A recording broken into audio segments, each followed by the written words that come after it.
अस्सलाम वालेकुम my dear students. जैसे कि हमने पहले लेक्चर इस चैप्टर का पढ़ा है, आज मैं लेके आया हूँ आपके लिए दूसरा लेक्चर। जैसे कि पहले वीडियोस के बहुत सारे लाइक्स आए हैं, बहुत सारे व्यूज़ आए हैं बेटा। इंशाल्लाह होप करता हूँ कि इस वीडियो को भी बहुत सारे लाइक्स आएंगे और बहुत सारे कमेंट्स आएंगे। तो आज का जो हमारा लेक्चर है आपको हेडिंग से समझ में आया ही होगा। आज हम पढ़ने जा रहे हैं इस चैप्टर का जो बेस है, जो इसका ओरिजिन है बेटा, आज हम वो पढ़ने जा रहे हैं। That is one of the most important topic. तो आज का जो टॉपिक है तो स्टार्ट करते हैं। आज का टॉपिक है Faraday's and Henrys experiment. Henry और फैराडे ने एक्सपेरिमेंट किए। सबसे पहले मैंने आपको पहले लेक्चर में मैं बता चुका हूँ, फैराडे जो बेटा था ये था इंग्लैंड का। कहाँ का था? हाँ, इंग्लैंड का। और जो ये था जोसेफ हेनरी था बेटा यूनाइटेड स्टेट्स ऑफ अमेरिका के। इन दोनों ने बहुत सारे एक्सपेरिमेंट किए। इनके एक्सपेरिमेंट्स का सिर्फ एक ही टारगेट था कि अगर हम करंट कैरिंग कंडक्टर से मैग्नेटिक फील्ड बनाते हैं, क्या हम मैग्नेटिक फील्ड से करंट बना सकते हैं, इसी का रिवर्स पॉसिबल है या नहीं है। उसके लिए इन्होंने बहुत सारे एक्सपेरिमेंट्स किए। तो आज हम लिखते हैं फैराडेज एंड हेनरीज एक्सपेरिमेंट। इन्होंने जो एक्सपेरिमेंट्स किए, इन्होंने एक्सपेरिमेंट्स के लिए कुछ चीजों को लिया। सबसे पहले इन्होंने ऐसे एक वायर को लिया, उस वायर का एक वायर ली, उस वायर का एक टुकड़ा, एक एंड और दूसरे एंड को पकड़ा और ऐसे गोल बनाया। कैसा गोल था वो मैं आपको समझा देता हूँ। जस्ट लाइक दिस, जैसे ये मैंने आपके सामने रखा है बेटा, ऐसे ही एक गोल एक वायर थी, लेकिन इतनी मोटी नहीं थी, वो बिल्कुल पतली थी, लेकिन ऐसी थी बेटा। ये जो कॉइल थी, इस कॉइल का नाम यहाँ पे मैं बना देता हूँ। इस कॉइल का नाम बेटा इन्होंने रखा कंडक्टिंग कॉइल। अच्छे से देखना, कंडक्टिंग कॉइल। और इसी को हम बोलते हैं लूप। हाँ, loop is nothing, it is just a closed wire. एक क्लोज्ड वायर होनी चाहिए, उसको हम बोलते हैं लूप। ठीक है। ये एक्सपेरिमेंट्स करने के लिए इन्होंने सबसे पहले ली कंडक्टिंग कॉइल, और इसी के साथ साथ इन्होंने लिया एक बार मैग्नेट। हाँ, एक बार मैग्नेट। अच्छे से देखना, बार मैग्नेट। दो चीजें इन्होंने ली। एक तो बार मैग्नेट लिया, बार मैग्नेट के पास एक नॉर्थ पोल होता है, एक साउथ पोल होता है, और इन्होंने एक अपनी कंडक्टिंग कॉइल ली जिसका दूसरा नाम है बेटा लूप भी। ठीक है। तो एक्सपेरिमेंट्स इन्होंने कैसे स्टार्ट किए मैं आपको ये बता देता हूं। ये जो कंडक्टिंग कॉइल है, इसको इन्होंने लगाया एक जगह पे गैल्वानोमीटर। हाँ, अब हम गैल्वानोमीटर अपने दूसरे चैप्टर में पढ़ चुके हैं। Galvanometer is a device which is used to see the presence of current, है ना, जिससे हम क्या देखते हैं? प्रेजेंस ऑफ इलेक्ट्रिक करंट, या सिंपली मैं यहाँ पे आई लिखूंगा। हाँ, मैंने बोला था सर एमीटर भी हम यूज करते हैं, बिल्कुल, लेकिन गैल्वानोमीटर बहुत सेंसिटिव होता है। अगर हमारे पास 0.01 एम्पियर करंट भी इसमें पास होगा तो ये गैल्वानोमीटर उसको भी मेजर कर सकता है। उसको मैंने बताया था सेंसिटिविटी ऑफ गैल्वानोमीटर, इसीलिए इन्होंने यहाँ पे गैल्वानोमीटर को यूज किया। हाँ, अब एक्सपेरिमेंट कैसे इन्होंने स्टार्ट किया, ये था इनके arrangement of their experiments. There was one coil, one conducting coil or loop, and there was a magnet. That magnet was bar magnet. Okay, and they have kept a galvanometer in this conducting coil. ये उनका arrangement था। अब experiment कहाँ से start हुआ? अब देखिए यहाँ पे आपको जल्दी से बेटा, ये मान लीजिए ये हमारा मैग्नेट है और ये हमारी कॉइल है, ये लूप है हमारी, और ये इस लूप के सामने मैंने क्या रखा बच्चा लोगों? ये मैग्नेट है। जब इन्होंने मैग्नेट को दूर रखा, माइकल फैराडे और हेनरीज ये एक्सपेरिमेंट कर रहे हैं, तो इन्होंने क्या देखा? गैल्वानोमीटर ने कोई भी डिफ्लेक्शन नहीं दिखाई। अगर गैल्वानोमीटर ने कोई डिफ्लेक्शन नहीं दिखाई तो इस कॉइल में कोई भी करंट पास नहीं हो रहा है। अब क्या किया? इस मैग्नेट को इन्होंने धीरे धीरे धीरे धीरे धीरे धीरे सामने लाया। जब इन्होंने धीरे धीरे इसको सामने लाया तो इन्होंने गैल्वानोमीटर में देखा, अचानक से इस गैल्वानोमीटर ने थोड़ी बहुत डिफ्लेक्शन दिखाई। तो चलाते चलाते यहां पे पहुंचा और इन्होंने मैग्नेट को एकदम रोका। जब मैग्नेट को रोका तो गैल्वानोमीटर ने जीरो डिफ्लेक्शन दिखाई। तो अजीब चीज थी। अब देखो, अब ये इस मैग्नेट को धीरे धीरे धीरे धीरे पीछे लेके गए। जब ये पीछे लेके गए, फिर से यहां पे इन्होंने देखा, इसने फिर से डिफ्लेक्शन दिखानी शुरू की। हाँ, लेकिन एक वेरिएशन थी इस डिफ्लेक्शन में। अगर पहले इस गैल्वानोमीटर की सुई इधर की ओर डिफ्लेक्ट होने लगी जब मैग्नेट आगे आ रहा था, अब जब पीछे मैग्नेट जा रहा था, और इसी की डिफ्लेक्शन बेटा उल्टी डायरेक्शन में चली गई। इन्होंने यहाँ पे मैग्नेट को रोका। जब मैग्नेट को रोका बेटा, इसने डिफ्लेक्शन फिर भी स्टॉप की, ये ऐसे रह गई बेटा गैल्वेनोमीटर की सुई, बिल्कुल जीरो डिफ्लेक्शन। तो हो गया। इसके बाद इन्होंने दूसरा एक्सपेरिमेंट किया। दूसरा एक्सपेरिमेंट उन्होंने सोचा चलो जब हम मैग्नेट को मूव कराते हैं तब ये गैल्वेनोमीटर कंटिन्यूअसली डिफ्लेक्शन दिखाता है, कभी इधर कभी इधर, कभी इधर कभी इधर। हाँ, जब मैग्नेट को रोकते हैं बच्चा लोगों तो इसने डिफ्लेक्शन कितनी दिखाई? जीरो। अब दूसरा केस इन्होंने क्या देखा, इन्होंने मैग्नेट को यहां पे रखा और इस लूप को पीछे करते गए। अब मैग्नेट को नहीं हिलाया, अब मैग्नेट को मोशन नहीं दी, मैग्नेट अब एक जगह है। अब मोशन किसको मिली? लूप को। तो इन्होंने फिर से देखा गैल्वेनोमीटर में, गैल्वेनोमीटर दिखाने लगा डिफ्लेक्शन। तो इन्होंने क्या किया, इन्होंने इस लूप को यहां पे रोका। जब इस लूप को यहां पे रोका गया, galvanometer show zero deflection, deflection नहीं आई। हाँ, नहीं आई डिफ्लेक्शन। अब बेटा इसको धीरे धीरे ये वापस लेके आए, इसने फिर से डिफ्लेक्शन दिखाई। हाँ, इसको जब रोका डिफ्लेक्शन जीरो। जब पीछे लेके आई फिर से डिफ्लेक्शन, आगे लेके आए फिर से डिफ्लेक्शन, इसको मूव किया फिर से डिफ्लेक्शन, अब दोनों को मूव किया फिर से डिफ्लेक्शन होने लगे। बात समझ में आ रही है बच्चा लोगों? अब देखो ये तो पहली चीज थी, लेकिन अब और एक खास चीज इन्होंने देखी। मैग्नेट को रोका डिफ्लेक्शन जीरो, मैग्नेट को मूव डिफ्लेक्शन होने लगी, मैग्नेट को रोका डिफ्लेक्शन जीरो, मैग्नेट आगे डिफ्लेक्शन उल्टी डायरेक्शन में। अब और एक चीज इन्होंने देखी, वो चीज क्या थी सर? वो चीज ये थी, इन्होंने अब इस मैग्नेट को मूव कराया, डिफ्लेक्शन होने लगी, डिफ्लेक्शन होने लगी, लेकिन इन्होंने अब इसको तेज मूव कराया। जितना इस मैग्नेट को तेज मूव कराया ना, एक स्पेशल चीज देखी गई, एक स्पेशल चीज देखी गई, ये गैल्वेनोमीटर भी बहुत तेज डिफ्लेक्ट करने लगा। अगर तेज डिफ्लेक्शन होने लगी उसका मतलब यह हुआ ना बच्चा लोगों कि इसमें करंट जो बन रहा है वो कम बन रहा है या ज्यादा बन रहा है? सर बहुत ज्यादा बन रहा है। समझ में आया? हाँ, ये जो एक्सपेरिमेंट्स उन्होंने किए ना, इसी को हम बोलते हैं फैराडेज एंड हेनरीज एक्सपेरिमेंट्स। तो इनको अब हम लिखते हैं एक एक करके। ये मैंने पहले आपको, इन्होंने इस पे 3 एक्सपेरिमेंट्स किए, 3 तरह के कंक्लूजन्स निकाले। देखो पहला कंक्लूजन क्या निकाला बेटा? हाँ, पहले हम इसकी डायग्राम बना देते हैं, इसको मैं रब कर देता हूं, अब हम इसको लिख देते हैं। सबसे पहले इन्होंने ली एक करंट कैरिंग कंडक्टिंग कॉइल है ना बच्चा लोगों। यहां पे इन्होंने क्या ली? Conducting coil. हाँ, इसको हम दूसरा नाम क्या बोलते हैं बच्चा लोगों? सर लूप बोलते हैं। हाँ, और इसके सामने इन्होंने रखा एक मैग्नेट, जिसका नाम सर जी आपने अभी बोला, एक बार मैग्नेट रखा बच्चा लोगों। हाँ, इस बार मैग्नेट को जब इसके सामने लाते थे, हाँ, और इसको यहाँ पे एक डिवाइस रखी इन्होंने, इसके अंदर एक डिवाइस रखी बच्चा लोगों, इस डिवाइस का नाम दिया गया गैल्वेनोमीटर। हाँ, तो इन्होंने एक्सपेरिमेंट से क्या देखा? इन्होंने एक्सपेरिमेंट से पहली चीज देखी, व्हेन बार मैग्नेट मूव्स, अच्छे से देखना, when bar magnet moves towards the coil,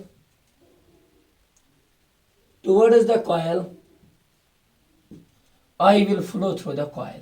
या ऐसे, there is induced in EMF, there is induced in EMF, therefore inducing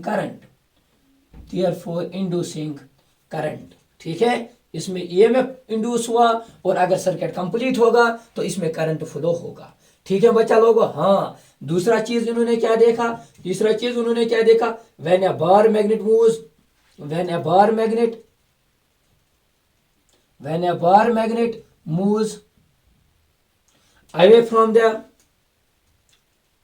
away from the coil, away from the conducting coil,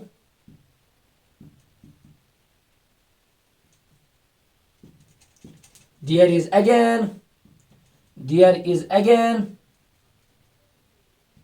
induced in EMF. Therefore, ऐसे लिखेंगे, therefore induces current. Sir ये induce आप बार बार क्यों लिख रहे हो? Because there is no physical contact between bar magnet and this coil. अगर इन दोनों के बीच में कोई भी बेटा फिजिकल कांटेक्ट नहीं है तो इसमें क्या है, इसको हम लिखेंगे इंड्यूस्ड, क्योंकि फिजिकल कांटेक्ट नहीं है। हाँ, when a magnet is at rest, when magnet is at rest at any place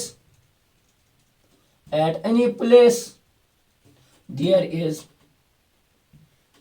is no produce in EMF, there is no produce in EMF।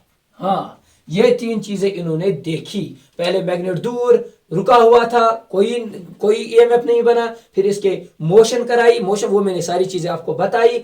अब ये करंट कैसे बन रही थी, ये मसला था। ये करंट कौन चीज बना रहा था इसमें, ऐसा क्या ये बार मैग्नेट कर रहा था, आगे जाके, पीछे जाके, आगे आके, ये क्या कर रहा था जिसकी वजह से करंट बन रही थी, वो हमें पढ़ना है। देखो बच्चा लोगो, ये है मेरे पास बार मैग्नेट, इस बार मैग्नेट से निकलेगी, इसको मैं पहले रब कर देता हूं।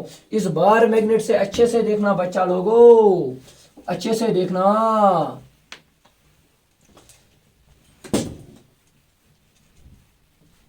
यहां पे मेरे पास क्या है, यहां पे मेरे पास है ना कॉइल, यहां पे मेरे पास है ना बार मैग्नेट, ये है ना नॉर्थ पोल, ये क्या है बच्चा लोगो, साउथ पोल। सर अगर ये साउथ पोल है ना, अच्छे से देखना, अगर ये साउथ पोल है ना, यहां से मैग्नेटिक फील्ड लाइन ऐसे निकलेगी ना, ऐसे ही निकलेगी ना, this will be shape of the magnetic field liners. अगर ऐसे मैग्नेटिक फील्ड लाइनर्स यहां से निकलेगी, यहां से निकलेगी, अभी ये मैग्नेट दूर है, अभी ये मैग्नेट दूर है, मैं इस मैग्नेट को अब इस लूप के क्लोज ला रहा हूं। जब मैं यहां पे लेके आया ना, जब मैं इसको अच्छे से देखना बच्चा लोगो, जब मैं इस मैग्नेट को यहां पे लेके आया ना, ये क्या बन गया, नॉर्थ पोल, ये क्या बन गया, साउथ पोल। अब देखो बच्चा लोगो, इसमें कितनी लाइनें निकली थी पहले, 1 2 3 और 4, अब निकलेगी ना 1 2 3 4 5 6 7 8, निकलेगी ना बच्चा लोगो। तो जो मैग्नेटिक फील्ड का लाइन्स का निकलना इस लूप में से है, इसको आगे लाने से वो कम होगा या बढ़ जाएगा? सर वो तो बढ़ जाएगा, और आगे लेके आओ। सर जी और बढ़ेगा, और आगे लेके आओ, और बढ़ जाएगा। ठीक है ना बच्चा लोगो? हाँ, अब अगर मैं इसको पीछे लेके जाऊंगा, पहले अगर यहाँ पे निकली थी 50, फिर यहाँ पे पहुंच के 30 ही निकलेंगे, फिर 20 ही, फिर 10, फिर कोई नहीं। दैट मीन्स चाहे हम बेटा इस पॉइंट ए से मैग्नेट को इस पॉइंट बी तक लेके आते हैं, या इसी का रिवर्स बी से वापस लेंगे बेटा ए की ओर, जो इस लूप से बेटा मैग्नेटिक फ्लक्स लिंक था, वो लिंक क्या हो रहा है, वो चेंज हो रहा है ना बेटा। जो इसमें से पास हो रही थी मैग्नेटिक फील्ड लाइन्स, वो मैग्नेटिक फील्ड लाइन्स क्या हो जाएंगी, चेंज। देखो यहाँ पे निकल रही है 50, पीछे अब 50 निकलेगी नहीं सर, 40, फिर 30, फिर 20, फिर 10, कम हो गया, फिर से वापस आओ, 30 40 50 60, है ना। अब देखो रोका, अगर एक बार मैंने यहां पे रोका, इसमें से निकल रही है 60 लाइन्स, तो वो कंटिन्यूअसली कितनी निकलेगी सर, 60 निकलेगी। हाँ, यहां पे मैंने रोका, 30 निकल रही है, एक बार 30 निकल रही है बेटा, वो कंटिन्यू कितनी निकलेगी, 30। हाँ, चाहे हम इस मैग्नेट को आगे लेके आएंगे या पीछे लेके आएंगे, इन बोथ केसेस इसमें से मैग्नेटिक फील्ड लाइन्स क्या हो रही है,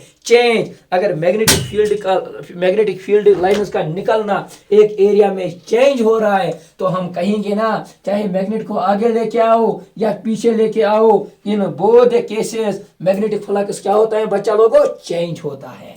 हाँ, उसी मैग्नेटिक फ्लक्स के चेंज होने से, इसी मैग्नेटिक फ्लक्स के चेंज होने से इसमें बनता है बेटा, इसमें बनता है ईएमएफ। क्या बनता है, ईएमएफ। ठीक है, तो पहले मैं देखूंगा, हाँ ईएमएफ। तो इन्होंने अब कंक्लूजन निकाले, नोट डाउन कंक्लूजन। पहला कंक्लूजन था बेटा, whenever there is change in magnetic flux, या ऐसे whenever there is relative, whenever, अच्छे से देखना, there is relative whenever there is relative motion between, whenever there is relative motion between, बोलो बेटा, a bar magnet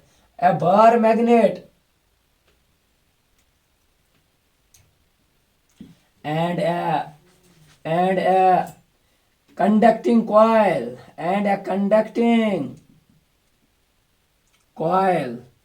there is inducing EMF, there is, अच्छे से देखना, there is induce in EMF, तो वहां पे क्या बनता है बेटा, EMF बनता है। ठीक है, दूसरा चीज, ये पहला कंक्लूजन था, दूसरा कंक्लूजन देखो बेटा, मोर इज, या ऐसे लिखो बेटा, large is relative motion, large is relative motion between, large is relative motion between,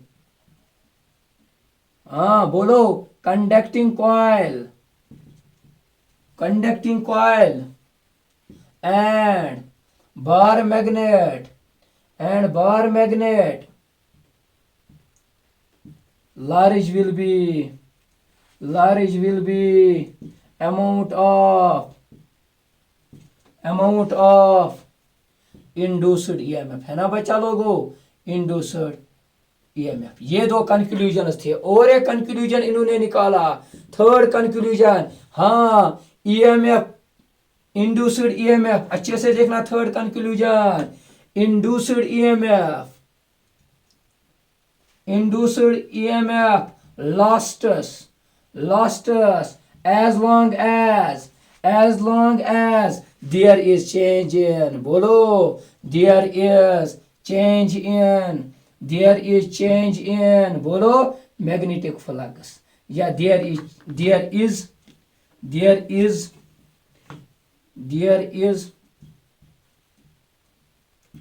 relative velocity, between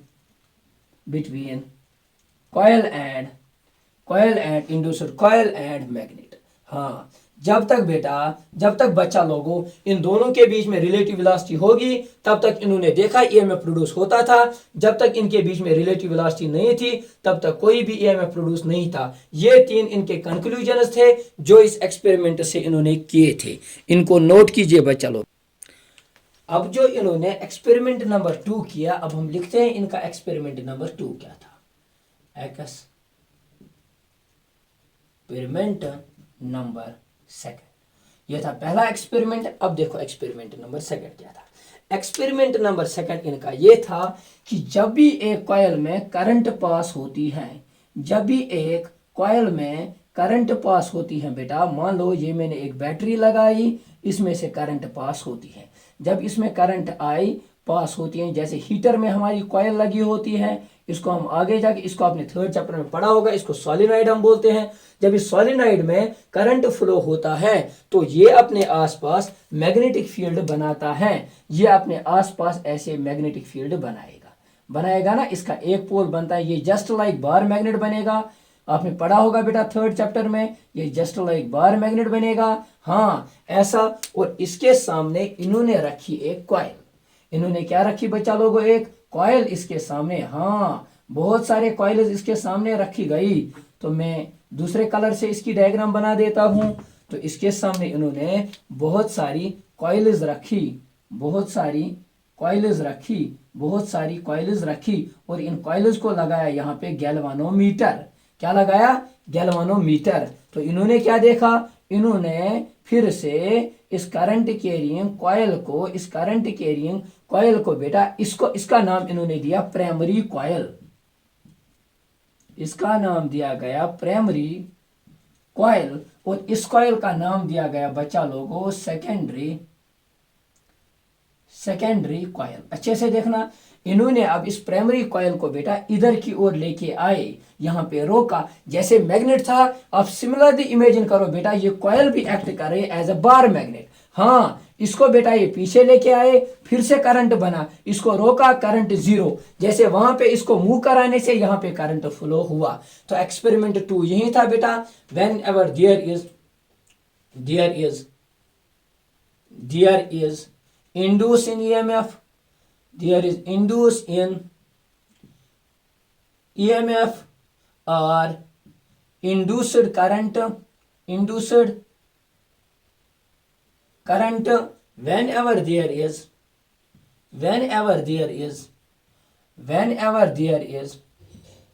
relative motion, whenever there is relative motion between two coils, between current carrying coil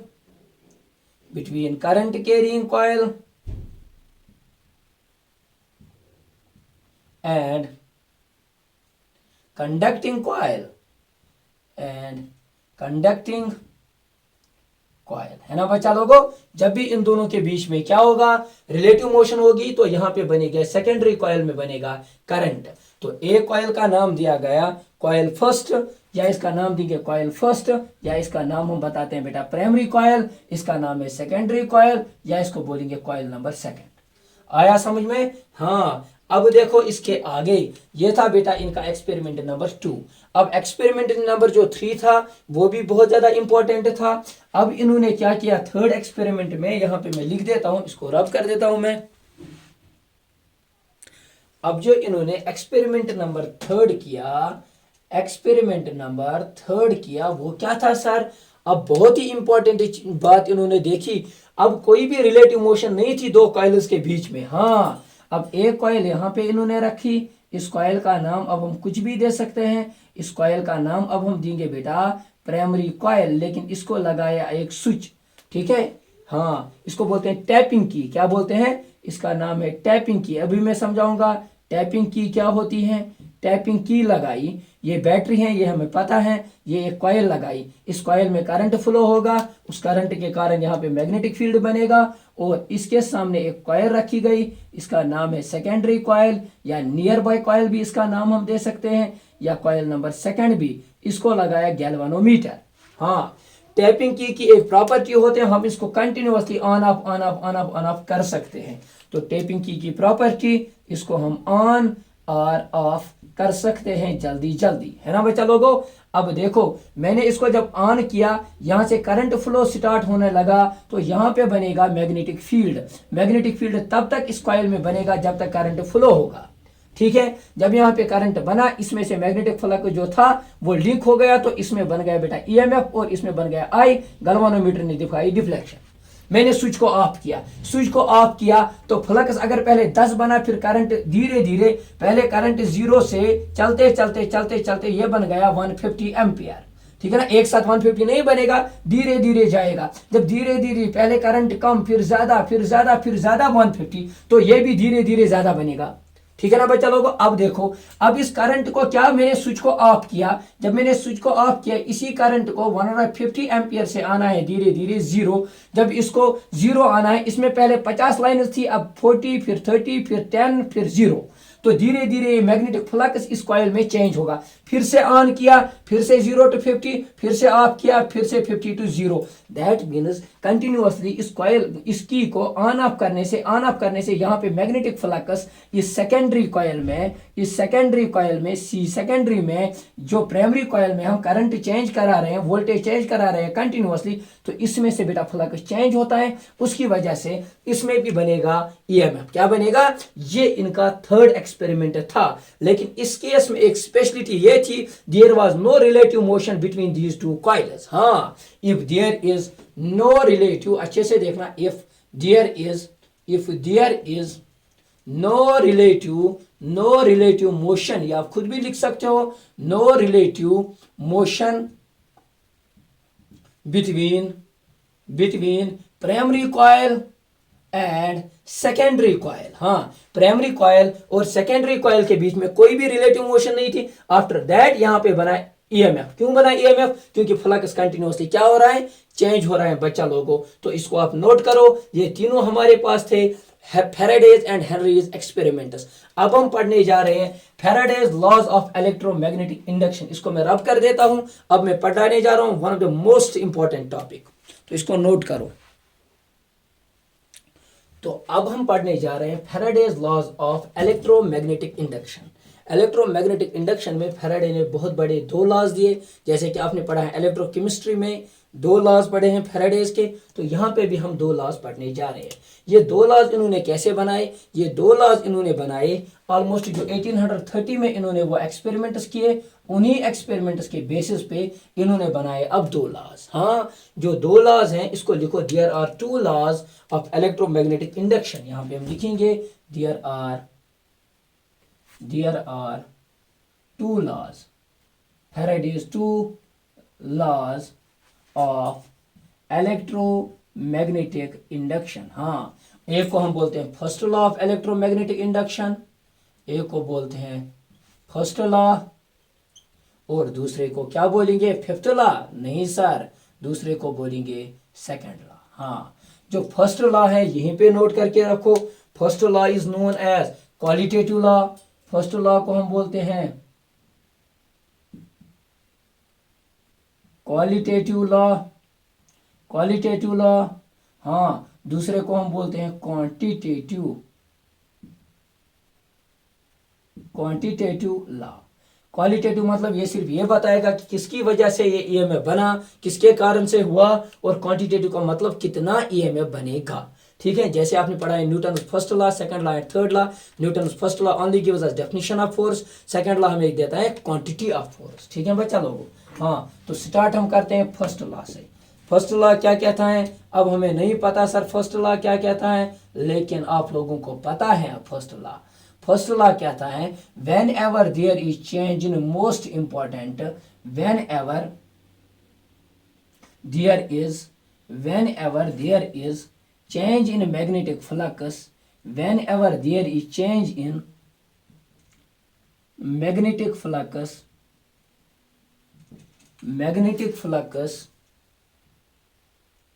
linked to the coil, linked to the conducting coil लिखो, conductor लिखो, loop लिखो या coil लिखो बेटा, एक ही बात है। whenever there is change in magnetic flux linked to the coil, there is induce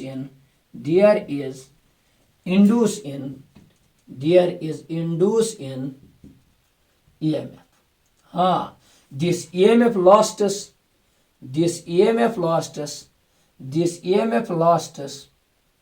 as long as there is change in अच्छे से देखना, there is change in magnetic flux. हाँ, जब तक मैग्नेटिक फ्लक्स चेंज होता था तब तक ये बेटा बनते गया। मैग्नेटिक फ्लक्स का बनना एक बार कम हुआ तो ये भी क्या हो गया? खत्म हो गया। तो ये इनका था पहला law.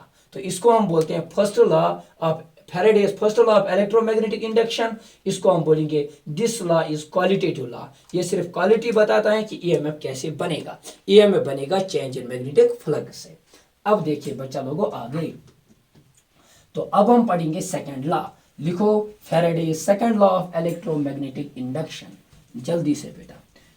Faraday's second law of electromagnetic induction वो क्या कहता है? देखो वो क्या कहता है। वो कहता है जितना तेज ऑफ करोगे बेटा मूव, उतना फ्लक्स ज्यादा बनेगा, जितना कम मूव करोगे उतना फ्लक्स कम बनेगा। तो वो क्या कहता है? द मैग्नीट्यूड ऑफ, या ऐसे लिखो बेटा, द रेट ऑफ, लिखो पहले Faraday's second law of electromagnetic induction. Electromagnetic induction का सेकंड लॉ जो फैराडे ने दिया बच्चा लोगों। तो सर जी वो क्या है? वो है बेटा the rate of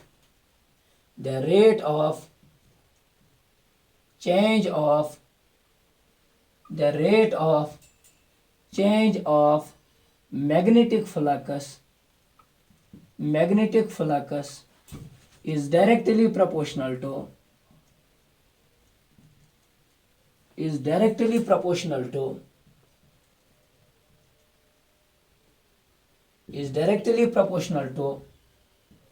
the EMF produced EMF produced in the coil, हाँ EMF कितना कॉइल में प्रोड्यूस होगा। अब मैं इसकी डेरिवेशन हमें करनी है बेटा। हाँ, इसकी डेरिवेशन कराने से पहले मैं आपको एक एग्जांपल दे देता हूँ। ये हम मान लेते हैं ये है हमारी कॉइल, अच्छे से देखना बेटा, ये है हमारी कॉइल। तो इस कॉइल के सामने मैंने रखा है एक मैग्नेट, ठीक है। हाँ, ये नॉर्थ पोल है, ये साउथ पोल है। इस कॉइल के साथ कुछ मैग्नेटिक फ्लक्स लिंक होगा। क्या होगा बेटा? कुछ मैग्नेटिक फ्लक्स इस कॉइल के साथ लिंक होगा। जितना मैग्नेटिक फ्लक्स इस कॉइल के साथ लिंक होगा, हमने पहले ही पढ़ा, magnetic flux is link represented by letter phi लेकिन बी, ठीक है। जब पहले मैंने यहाँ पे रखा मैग्नेट और यहाँ पे रखी कॉइल, फिर से मैं दिखाता हूँ। ये है मेरे पास बच्चा लोगों कॉइल और ये है मेरे पास मैग्नेट। मैंने टाइम नोट किया, टाइम इज इक्वल टू 0 या t1 टाइम था। मैं इसको आगे लेके आया तो इसमें फ्लक्स चेंज हुआ। पहले इसमें फ्लक्स जो था देखो टाइम 1 और फ्लक्स फाई 1। मैं इसको आगे लेके आया, टाइम कितना बना अब t2, लेकिन फ्लक्स अब फाई 1 ही होगा। नहीं सर, अब तो कितना बनेगा? फाई 2। हाँ, तो मैं लिखूंगा लेट अस कंसीडर, जब यहाँ पे फाई 1, यहाँ पे बना बेटा फाई 1, फ्लक्स लिंक्ड फर्स्ट। अब देखो दूसरी कंडीशन, ये है मेरी कॉइल, ये मैं मैग्नेट को सामने लेके आया, this is north pole, this is south pole. अब जो इसके साथ मैग्नेटिक फ्लक्स बेटा लिंक होगा, अच्छे से देखना, वो बनेगा फाई 1 या फाई 2। फाई 2, यहाँ पे टी कितना था बेटा? t1, यहाँ पे टी कितना बनेगा बेटा? t2। हाँ, मुझे निकालना है बेटा, इसको लिखो एक्सप्रेशन फॉर EMF। पहले इसकी हेडिंग लिखो बेटा, expression for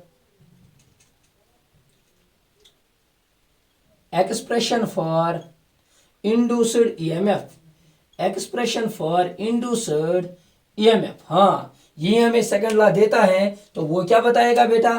पहले हम देखेंगे चेंज इन फ्लक्स। हाँ, change in magnetic flux, change in magnetic flux कितना होगा बच्चा लोगों? सर वो होगा phi 2 minus phi 1, this is equal to change in flux, या चेंज इन फ्लक्स हम दिखाएंगे बेटा डी फाई से। D phi is what? Change in flux. अब देखो चेंज इन टाइम कितना, तो डी टी कितना आएगा? चेंज इन टाइम वो आएगा t2 minus t1, final time minus initial time. तो अब बोलो rate of change of magnetic flux किसके बराबर होगा? वो तो EMF के बराबर होगा। तो EMF होता है बेटा, EMF होता है directly proportional to change in flux with respect to time. तो वो बनेगा phi 2 minus phi 1 change in flux है, और टाइम कितना बेटा? t2 minus t1। तो ये रही EMF की इक्वेशन, ये रहा फैराडेज लॉ का expression. EMF is directly proportional rate of change of flux mean change in flux with respect to time, ठीक है। तो ये नोट किया होगा, इसको जल्दी से नोट कीजिए।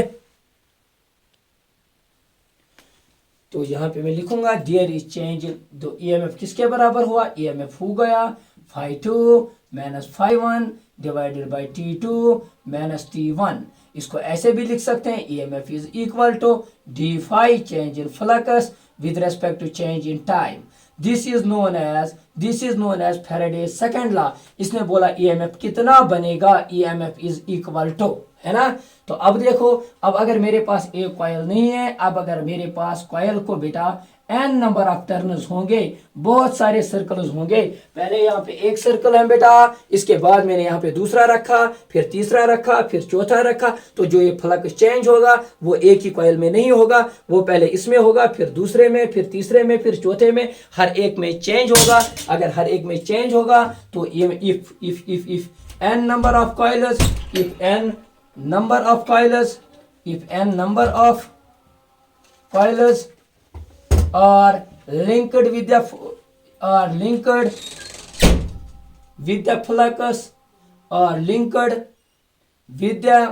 फ्लक्स, अगर बेटा n number of coils link से होगा तो हर एक से फ्लक्स लिंक होगा। तो EMF बनेगा बेटा n D phi upon D T. This is final expression for Faraday's law. इसको हम ऐसे भी लिख सकते हैं बेटा, EMF is equal to n change of flux किसके बराबर होता है बेटा? डी फाई हमने कल पढ़ा, वो होता है BA cos of theta with respect to D T, है ना बच्चा लोगों। ऐसे भी इसको लिख सकते हैं और ऐसे भी लिख सकते हैं। कल हम देखेंगे इस n के सामने हम लगाएंगे बेटा यहाँ पे माइनस, इसके सामने पड़ेगा एक माइनस। सर वो माइनस क्यों आएगा, किस किस चीज पे ईएमएफ डिपेंड करती हैं, एरिया ऑफ क्रॉस सेक्शन को चेंज करने से कैसे ईएमएफ बढ़ेगा, कैसे इंक्रीज करने से इंक्रीज होगा, कैसे डिक्रीज करने से डिक्रीज होगा, कैसे बेटा मैग्नेटिक फील्ड लाइंस को इंक्रीज करने से चेंज होगा, कैसे इन दोनों के बीच में एंगल चेंज होगा, तो हमारी ये बिजली कैसे बनती है, पावर स्टेशन कैसे काम करता है, जनरेटर कैसे जनरेट करता है बिजली को, वो हम इंशाल्लाह देखेंगे कल के लेक्चर में। Till then good bye.